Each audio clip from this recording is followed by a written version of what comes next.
Hello students, today we will do word problems of exercise 3.3. Okay, the word problems of exercise 3.3. The very first problem is the difference between two numbers is 26 and one number is 3 times the other. Find them. दो numbers के बीच का difference 26 है, तो एक number को हम x suppose करेंगे और एक नंबर को हम y. हम बोलेंगे let the larger number be x, larger number be x and let the smaller number be y.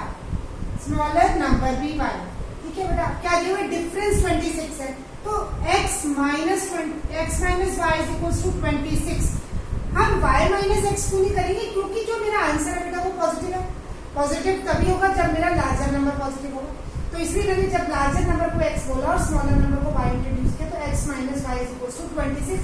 ये मेरी अभी first equation. Second equation, and one number is 3 times the other.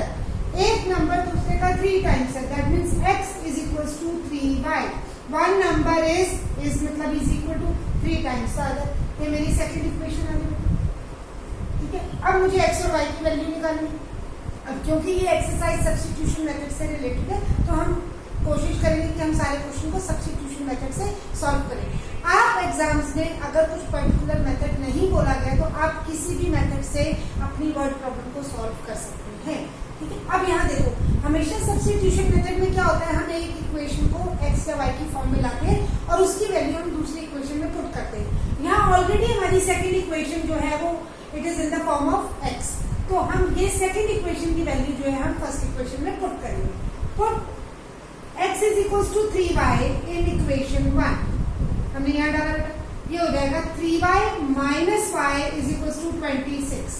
3y minus y that is 2y is equal to 26. y is equal to 26 by 2 that is 30. तो मेरा y आ गया 30. अब मैं ये y की वैल्यू अगर मैं सेकंड इक्वेशन में डाल दूंगी तो मुझे x मिल जाएगा. तो put y is equal to 13 in equation number 2. हमने इक्वेशन 2 में वैल्यू डाली था. ये मेरी इक्वेशन 2 है, x is equal to 3y, that means x is equal to 3 into 13, x is equal to 39. तो मेरा x आया 39 और मेरा y आया था 13. आप चेक कैसे करेंगे, दोनों नंबर्स का डिफरेंस 26 है. आपने चेक किया. Now it is not mandatory to show the checking, but आप अपने लिए चेक कर सकते हैं, अपने आप को रीचेक करने के लिए. 39 माइनस 13 इट इज 26. इसका मतलब हमारी जो दो वैल्यूज हैं x 39 और y 30 वो करेक्ट है. देयरफॉर आप लिखेंगे the two numbers are 13 and 39 and 13. Remember बेटा, ये जो कंक्लूडिंग स्टेटमेंट होती है ये मार्क्स सपोर्ट करती है आपको, हाफ मार्क्स. अगर कोई भी वर्ड प्रॉब्लम है, अगर आपने कंक्लूडिंग स्टेटमेंट नहीं लिखा है तो you can lose half mark. तो write every time the concluding statement की जो आपको निकालना है वो क्या चीज है वो अपने एंड में मेंशन करें. Hope it is clear. Please note it down.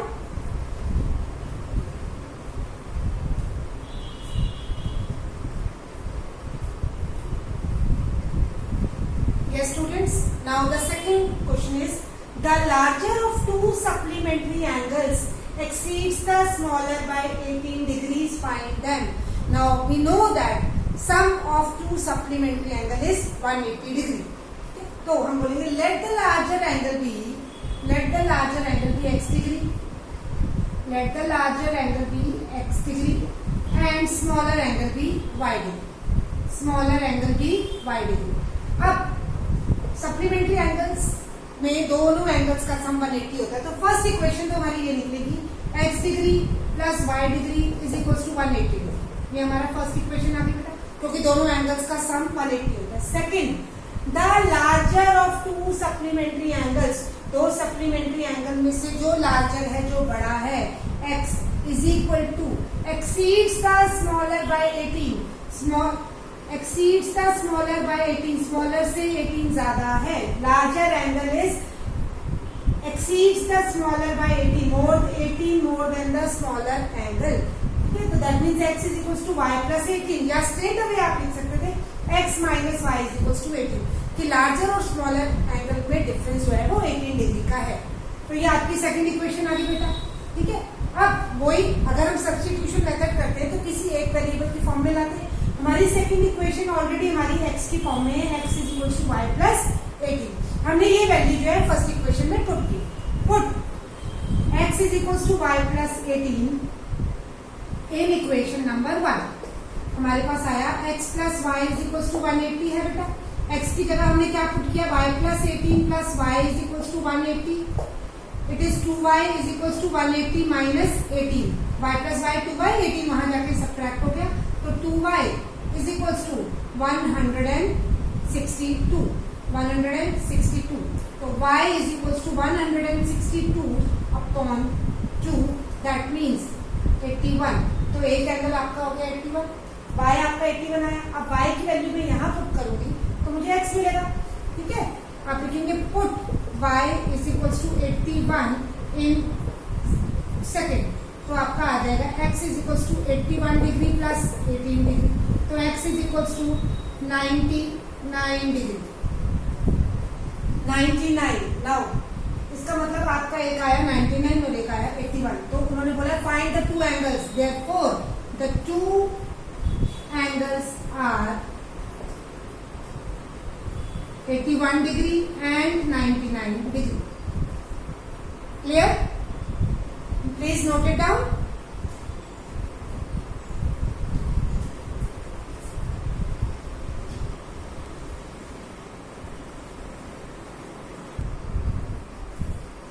Yes, students. Now come to question number 3. The coach of a cricket team buys 7 bats and 6 balls for rupees 3,800. Later, she buys 3 bats and 5 balls for rupees 1,750. Find the cost of each bat and each ball. Let the cost of each bat be rupees x. Let the cost of each bat is equal to rupees x, and the cost of each ball is equals to rupees 1. Okay. Now, according to the question, it is given that she buys 7 bats and 6 balls for rupees 3,800. That means 7x plus 6y is equals to 3,800. This is my first equation. Second is she buys 3 bats and 5 balls for rupees 1,750. 3x plus 5y is equals to 1,750. This is my second equation. Now, I represent any one of the equation in the form of x or y. मैंने first equation ले ली बेटा, मैंने लिखा 7x plus 6y is equals to 3,800. 7x is equals to 3,800 minus 6y. x is equals to 3,800 minus 6y upon 7. मैंने x की, ठीक है, this is will be my third equation. अब x की वैल्यू मैं किस में डालूंगी, सेकंड इक्वेशन में। Put x is equals to 3,800 minus 6y upon 7 in equation 2। जब मैंने बेटा सेकंड इक्वेशन में वैल्यू डाली, सेकंड इक्वेशन है मेरी 3x plus 5y is equal to 1,750। ये हो जाएगा बेटा 3 into 3,800 minus 6y upon 7 plus 5y is equal to 1,750। I'll open the bracket, it will become 3 zeros are 0, 3 zeros are 0, 3 8s are 24, 2 3 3 is 9 into 11 minus 18y upon 7 plus 5y is equals to 1,750. अब मैं क्या करूंगी बेटा, I take the LCM through out. आप left hand side का LCM लेके बाद में क्रॉस मल्टीप्लिकेशन भी कर सकते हैं, या थ्रू आउट ही आप LCM ले सकते हैं, LHS और RHS का एक साथ। आपने थ्रू आउट LCM लिया बेटा, LCM आपका आया 7, तो ये आ जाएगा 11400 माइनस 18y प्लस यहाँ 1 है, यहाँ भी 1 हो गया, 7 5 से 35y इज इक्वल टू 7 0 से 0, 7 5 से 35, 7 7 से 49 एंड 3 52, 7 1 से 7 एंड 5 12, 1 2 2 5 0। जब आप थ्रू आउट एलसीएम लेते हैं तो आपकी नेक्स्ट इक्वेशन में यू कैन दिस एलिमिनेट 7, क्योंकि दोनों तरफ आपका 7 आ जाता है, ये हो जाएगा। So you will rewrite as 11400 minus 18y plus 35y is equals to 12250.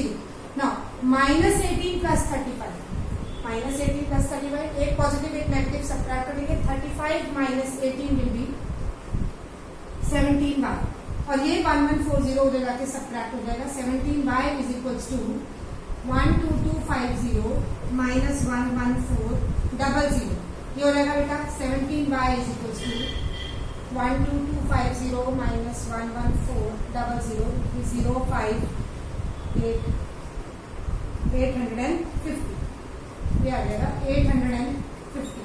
तो which implies y is equal to 850 by 17 5 85 50. तो आपकी y की वैल्यू आ गई 50. That means cost of a bat is rupees, sorry cost of each ball is rupees 50. अब आप निकालेंगे value किसकी, bat की. ये y की वैल्यू आप इक्वेशन नंबर 3 में पुट करेंगे. y इज इक्वल टू 50 आप इक्वेशन नंबर 3 में पुट करेंगे तो आपकी x की वैल्यू आ जाएगी. ठीक है, इक्वेशन नंबर 3 में आपने पुट किया बेटा.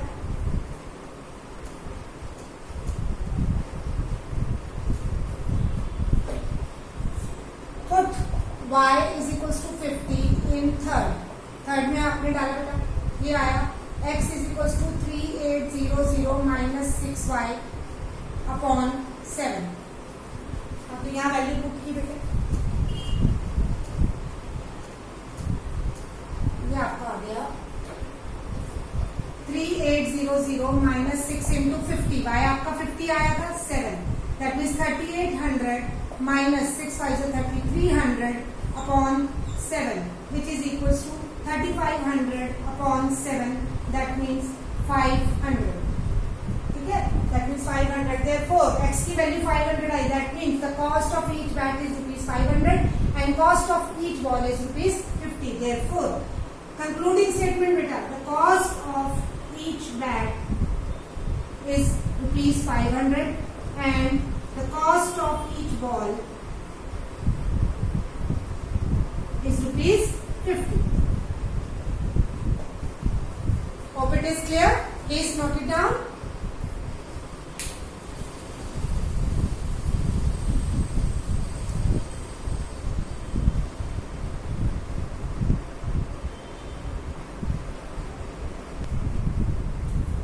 Yes students, now third question number 3 fourth part is the taxi charges in a city consist of a fixed charges together with the charge of the distance covered. मतलब अगर आप taxi पे travel करते हैं उसके एक फिक्स चार्जेस है, वो उतना तो लेगा ही लेगा, बाकी जितना डिस्टेंस ट्रेवल करते हो उसके अकॉर्डिंग को चार्ज करेगा. For the distance of 10 kilometre the charge paid is 105. Suppose आपने 10 किलोमीटर डिस्टेंस कवर किया तो फिक्स चार्जेस और वो 10 किलोमीटर जो आपने कवर किया टोटल आपने 105 पे की. And for the journey of 15 kilometre the charge paid is rupees 155. अगर आप 15 किलोमीटर ट्रेवल कर रहे हैं तो टोटल आपने टैक्सी वाले को 155 रुपीज दिए. What are the fix charges की टैक्सी के फिक्स चार्जेस क्या थे और what are the charges per kilometre. तो यही से हमें पता लग जाता है कि हमें दो चीजें फाइंड आउट करनी है, फिक्स चार्जेस और एक चार्जेस पर किलोमीटर. तो हम उसको एक को x सपोज करेंगे और एक को y. हम बोलेंगे let the fix charges be, let the fixed charges be rupees x and let the charges per kilometer is equals to rupees y. ठीक है, फिक्स तो आपने देने हैं, बाकी जितना आप ट्रेवल करेंगे आप रुपीज पर किलोमीटर के अकॉर्डिंग देंगे. तो आपकी फर्स्ट इक्वेशन क्या बनेगी बेटा, तो x तो आपने देने प्लस अब आपने डिस्टेंस कितना कवर किया 10 किलोमीटर, तो 10 किलोमीटर इंटू वाई, पर किलोमीटर के वाई रुपीज दे रहे हैं इंटू 10 इज इक्वल टू 105. ये आपकी फर्स्ट इक्वेशन आ गई. सेकंड इक्वेशन क्या है, for the journey of 15 kilometre the charge paid is rupees 155. तो एक्स तो आपने देने जो फिक्स चार्जेस है plus 15y is equal to 155. This is your equation number 2. ठीक है, फर्स्ट इक्वेशन में से हमने वैल्यू निकाल ली x की, x is equal to 105 minus 10y. अब ये वैल्यू आपने किस में पुट की बेटा, सेकंड इक्वेशन में. Put the value of x in equation 2. इसको थर्ड दे दीजिए. Put the value of x in equation 2. आपने सेकंड इक्वेशन में x की वैल्यू पुट की. इट इज ये आपको गिवन है x plus 15y is equal to 155. That means 105 minus 10y plus 15y is equal to 155. 105 minus 10 plus 15 will be plus 5y is equals to 155. That means 5y is equals to 155 minus 105. तो हो जाएगा बेटा 5y is equals to 50 and y is equals to 50 upon 5. That means 10. तो इसका मतलब पर kilometre के वो 10 रुपीज चार्ज करता है. y की वैल्यू 10 गई हमने y चार्जेस पर किलोमीटर। अब हम निकालेंगे इसके फिक्स चार्जेस के। Put y is equal to 10 in equation number 3। Put y is equal to 10 in third आपका क्या था, x is equal to 105 minus 10y, that means 105 minus 10 into 10, that means 100 rupees 5। तो उसके फिक्स चार्जेस के 5 rupees तो उसने लेने उसके बाद पर किलोमीटर के अकॉर्डिंग वो चले। So the fix charges are rupees 5 and charges per kilometre are rupees 10, which implies the fixed charges are rupees 5 and charges per kilometer is rupees 10। अब आगे देखिए, आगे हम क्या फाइंड आउट कर रहे हैं, how much does a person have to pay for travelling a distance of 25 kilometre. ठीक है, तो for travelling a distance of 25 kilometre, for travelling 25 kilometre a person has to pay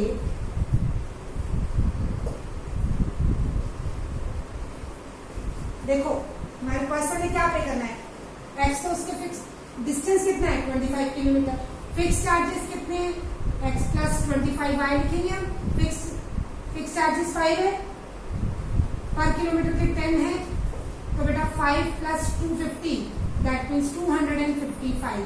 उसको अगर 25 किलोमीटर जाना है तो ही हैज टू पे 255।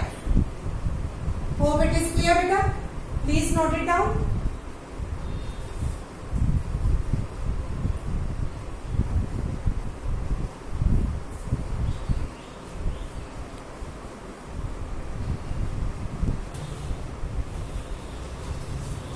Now students, the next question is, a fraction becomes 9 by 11 if 2 is added to both numerator, this NR is the short form of the numerator, both numerator and denominator, and if 3 is added to both the numerator and denominator, it becomes 5 by 6, find the fraction।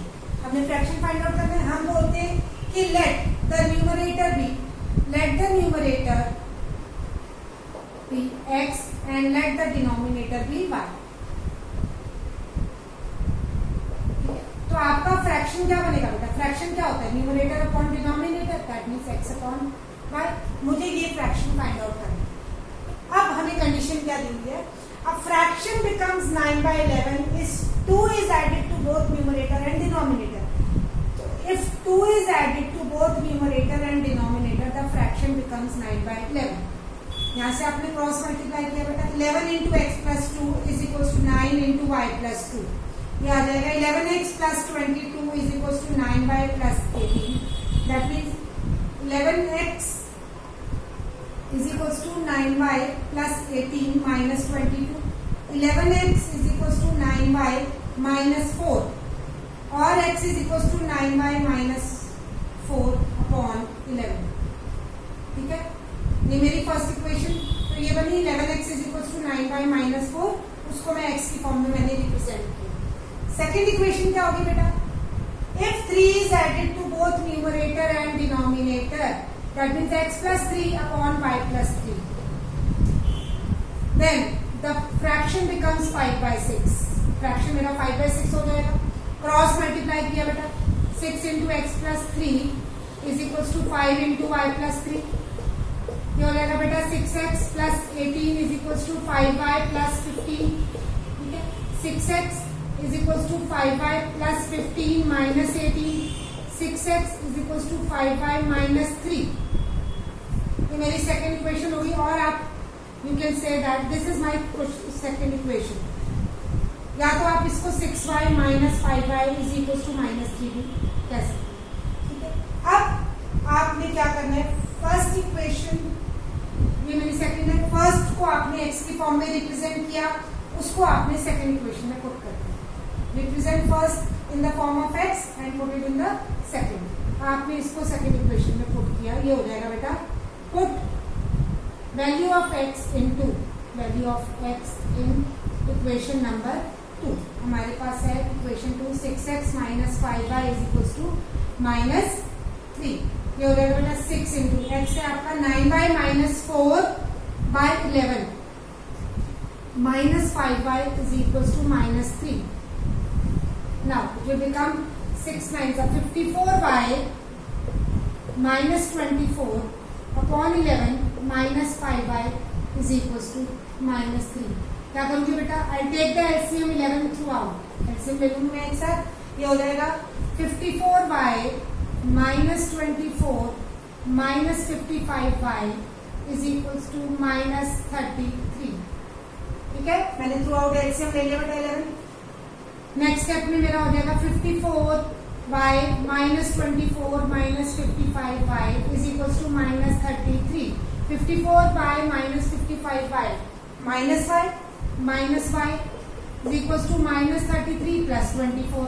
ठीक है, तो minus y is equals to minus 9 minus y minus 33 plus 24. एक negative एक positive subtract हो जाएगा. Minus minus get cancel y is equals to 9. अब मेरा y 9 आ गया. मैंने वैल्यू निकालनी है x. मैं y की वैल्यू इक्वेशन नंबर 3 में पुट करूंगी. Put y is equals to 9 in third equation में पुट किया मैंने बेटा. मेरा है x is equals to 9y minus 4 upon 11. That means 9 into 9 minus 4 upon 11. That means 81 minus 4 upon 11. That means 77 upon 11. That means 7.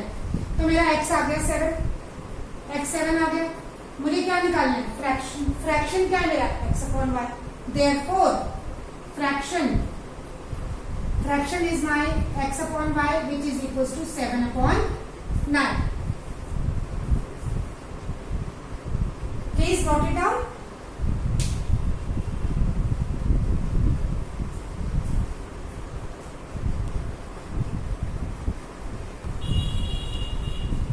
Student, the last question of this exercise. 5 years hence का मतलब after, बाद में, the age of Jacob will be 3 times that of his son. And 5 years ago मतलब पहले, Jacob's age was 7 times that of his son. Find their present ages. मुझे Jacob और उसके son की present ages निकालनी. तो हम कहते हैं let present age of Jacob be x years. Present age of Jacob is equals to x years. ठीक है, and present age of son is equals to y years. ठीक है, अब हमें कंडीशन क्या दी है? 5 years after की बात की ना, तो ये तो हमारी प्रेजेंट एज है. तो सबसे पहले हम देखेंगे कि 5 years के बाद फादर और सन की क्या एज हो जाएगी. हम बोलेंगे आफ्टर 5 years या 5 years hence जैकब्स आपकी x प्लस 5 45 ईयर्स एज बढ़ जाएगी उसकी 5 साल के बाद. एंड सन्स की एज हो जाएगी y plus. After 5 years Jacob's age will be x plus 5 and son's age will be y plus 5. अब हमारी यहाँ से फर्स्ट इक्वेशन बनी. क्या बोला? 5 years hence the age of Jacob will be is equal to आया 3 times the age of son. Okay, अभी हो जाएगा x plus 5 is equal to 3y plus 15. x is equal to 3y plus 15 minus 5. x is equal to 3y plus 10. ठीक है, x is equal to 3y plus 10. ये मेरी first equation आ गई. अब second equation देखिए कहां से बनेगी. 5 years ago. अब यहाँ पे हमें 5 years ago भी एज चाहिए. प्रेजेंट एज x और y है, तो 5 years ago